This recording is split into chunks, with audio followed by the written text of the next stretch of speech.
Hey guys, it's Sharon from Digital Nomad Quest. I'm here with Angel from ConvertKit. Hey, glad to be here. Actually, maybe you can introduce yourself. Yes, so my name is Angel Marie. I am the webinar producer and host with ConvertKit. It is absolutely amazing. We are an email service provider. We help creators earn a living online doing what they love. We are actually here at FlynnCon, right? And it's pretty incredible. Yeah, so definitely enjoying ourselves. It's been an amazing time. Awesome. So I was thinking this video would be kind of about, like, you have ConvertKit already. How do we improve the experience? How do we get more people on your list and things like that? And also some of them are kind of questions I have about the platform, like some a little bit maybe more technical, but hopefully you can give a little tutorial. I'm gonna do a quick screen share so that we can see what's going on in the platform. Let's do it. Cool.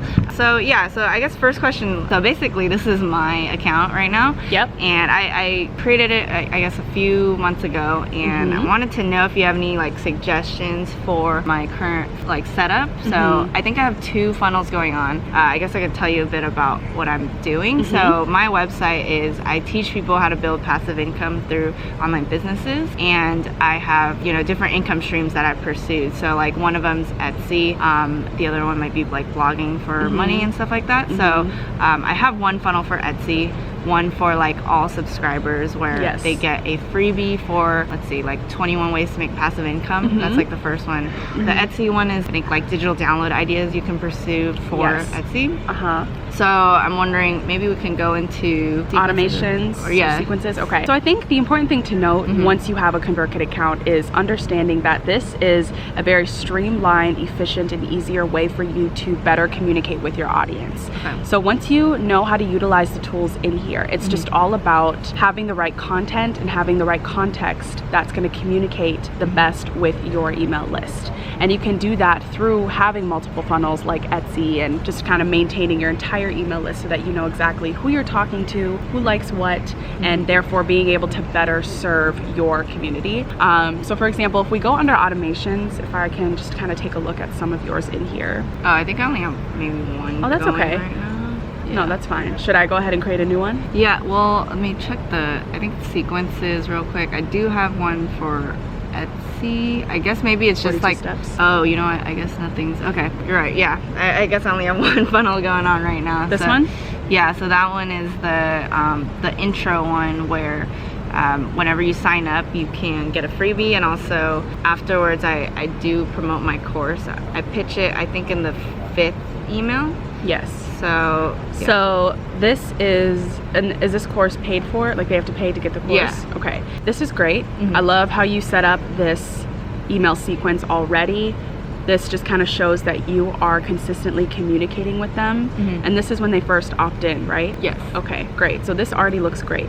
I think my one suggestion as far as to make this better, where you can serve more of your email list, is to take this course and put it into a different email sequence. Because at this point, you are promoting something that is going to help boost your business, right? So when you promote something, you want to be able to constantly remind people. That's just a part of being human. We constantly need reminders just so that we can opt in and have different options for, okay, when can we opt in, and what time does it start, and when does this happen, and what do I get if I sign up? So you want to make sure that they're fully informed. So sending out one email is great, but sending out multiple emails that are sweet and to the point and just are super all about your subscribers, and they really feel that bond, they really feel like they can trust you when it comes to bringing them that quick result and quick transformation, if they were to watch the course, would boost your business even more. So for example, you could put this into an entirely different email sequence, and this sequence could be called course promotion.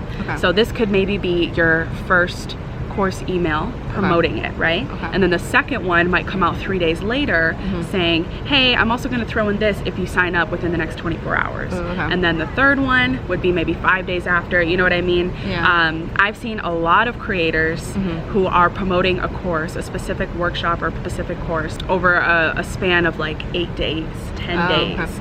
And that's just because they're constantly reminding their audience. They're constantly giving them extra freebies. If you sign up now, you'll get this. If you do this, you'll get this, and just really keeping in touch with them. And I think that type of interaction builds such a deeper relationship with your email list, and you really, really want that. Yeah. I think well, not everybody, but people should know the beauty behind email marketing, but even further than that, understand the beauty of how close you really do feel with subscribers, because they feel like they can trust you. They know your story, they know who you are, they understand how you can help them, and they're gonna want to buy from you and become those loyal customers. So I think right here would just all be about really putting this into an entirely different email sequence that's specifically based on promotions. Okay. Other than that, this is great. So yeah, I start, like here I go into the Etsy part on the 4th email. So I'm wondering, do you think this should be in a separate one? The beginning, when you like first sign up, you just get like valuable information, and that's kind of all you get. Is this specifically for Etsy? So this is just the welcome to the site in general. Yes, so then, that's perfect for the first one. Yeah. And then this one's good. So I just give a little bit more like info, that like kind of free value info, and I'm just teaching like, or kind of setting, so it's like you're setting it up for understanding passive income and like why it's so great. Yes. And then the next one's kind of like, all right, here's some ways you can do that. These are great. Okay. I would recommend maybe spreading these out a bit more. Okay. It's really important for people to feel like you truly do want them, like you truly do care about them. Okay. It's also important to be respectful of their time as well and their energy. So I think constantly and consistently emailing them is great, but also understanding how far apart you could. So maybe that would be twice a week rather than like 3 in 1 week. You know what I mean? Okay. Totally up to you. I just think to better serve your customers, it's just really all about, like, for example, it depends, right? So maybe somebody is all about giving motivational words, right, in their emails, and that's great. So maybe they send one out, every other morning. That's cool. However, you are giving them really, really great information, right, where they are learning something in an email. You don't want it to be information overload, right? Okay. You want them to stay steady. You want them to feel like, okay, they're really catching up onto things. Give them time to read the first email and learn about that first email, and then they'll go into the second information. You know what I mean? That would be my opinion, just based on this specifically, because you're teaching the SPI smart passive income type of vibe. That would be my recommendation, but again, this is all you, so customize it the way that you want it to. So that would be really my advice on that. Other than that, I think it's great. When you get into this funnel, how do you move it to, you said a second funnel, right? So if I had a second funnel to Etsy course, should I direct all these like new people to it? And also, how do I send them this one first, right? And then like move them to that Etsy funnel. Right. So you could do that by, I'm trying to think. This would have to be put into an automation. Okay. That way right now this is just a sequence, right? Yeah, I think I have one. If you click automations, I do have the, the form goes to this. Yeah, I would love to see that. Yeah, and then does the, after this, like, do I attach another automation? Is that how it works? Okay. Yes. So we'll wait for this to load. And which one is it? So it's this, and it's just like the 2 different forms I have goes to the same. Yes. Yeah. So if I click here, just so I can get that full view. Okay, so this is your funnel, right? So these were the 2 forms that people could opt into, and therefore they are going to be receiving this email sequence, right? So therefore, let's say if you were to rid of that course promotion, like that 5th email that you have in the sequence that you showed me, and put that into its own separate email sequence, that's where you could go down to here and you can choose what action you're wanting to take. So are you gonna wanna add another email sequence to this? Are you gonna wanna add an event of some sort where you are adding tags? If you hover over it, it will say events will pull a subscriber forward in your automation when something happens, removing them from the previous step. So you can read up more on this by going to help.convertkit.com, just so that you can fully understand what all of this means.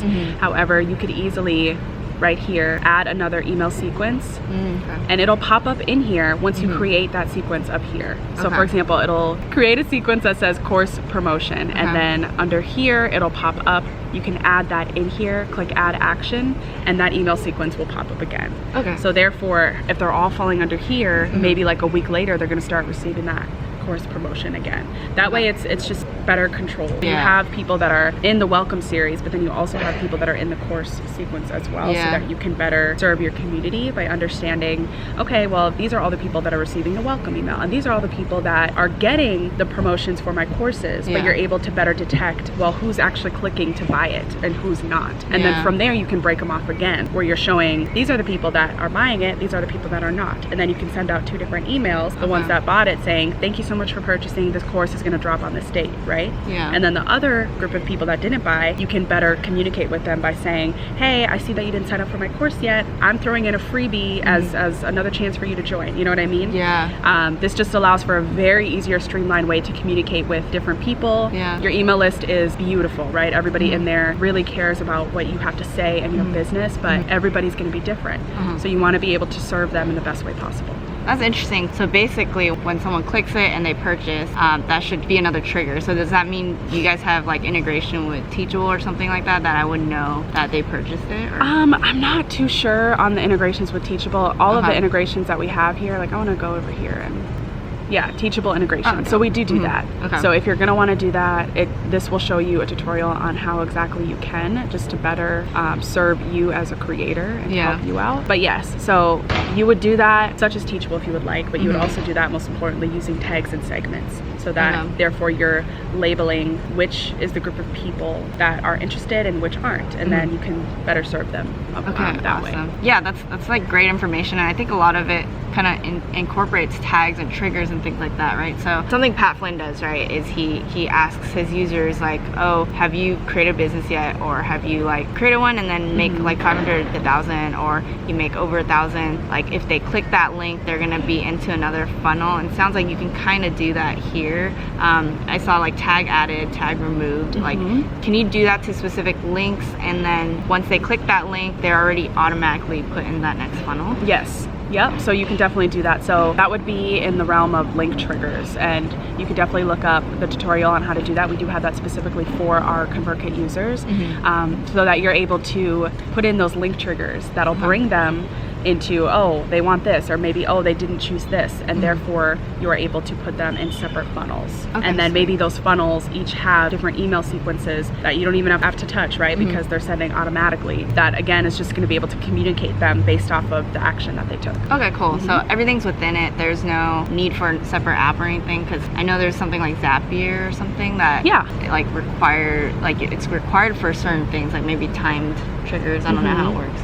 Yeah, it really depends. I do know some creators that still use it, and then some that just use the tools within ConvertKit. It's just dependent on how much are you wanting and what exactly you're trying to do. ConvertKit has incredible tools for you to be able to maintain your audience and communicate with them efficiently, and triggers and integrations, amazing stuff. But there might be creators who want something beyond that because they see a different vision that they want to include, and that's totally fine. So I would say it's just dependent on all of that. I think it's totally possible to do so many things in ConvertKit, but it's also possible that you might want an integration, and that's totally okay. Okay, so like the stuff I'm like requesting is within ConvertKit. I don't need to. Right. Okay, sweet. Okay, awesome. And I think last question I had was about the forms. So I currently have like one that I created through Thrive Architect, and I was able to integrate it with ConvertKit, but I don't think I can see specifically that like this landing page gave me those subscribers. I think I can see, like if I go to the total subscribers, I think it populates that part, but I don't know if I can see it within that landing page. Do you recommend creating all the forms and landing pages through ConvertKit? I do, because that is how you're going to be able to better understand your subscribers. So the forms that you can create in ConvertKit, you can just embed them on your website. I highly recommend that you keep everything that way, just so that, again, you can better control that. For example, if you were to go to forms and landing pages, you'll be able to see how many people, like how many visitors, how many subscribers did you get from that specific form, and that way you're going to be able to understand the conversion rate. Did it work well? Did it not work well? So that you can, again, just just better serve your community. So I would recommend, if you're gonna use ConvertKit, using the forms and landing pages in ConvertKit is very, very important. Just because it all works together for you. If you use outside sources, you might have to reel them in or use other certain integrations, and that's totally okay, but ConvertKit really houses all of that for you. So you'll be able to better just create more of a really easy process so that you can understand your subscribers and keep up with them. Okay, like in your presentation, you had talking about forms and pages, I think. The ones you showed us that like were very customizable, had like the flowers and stuff like that. Was that the landing page? Because when I made my form, I think there was only like one.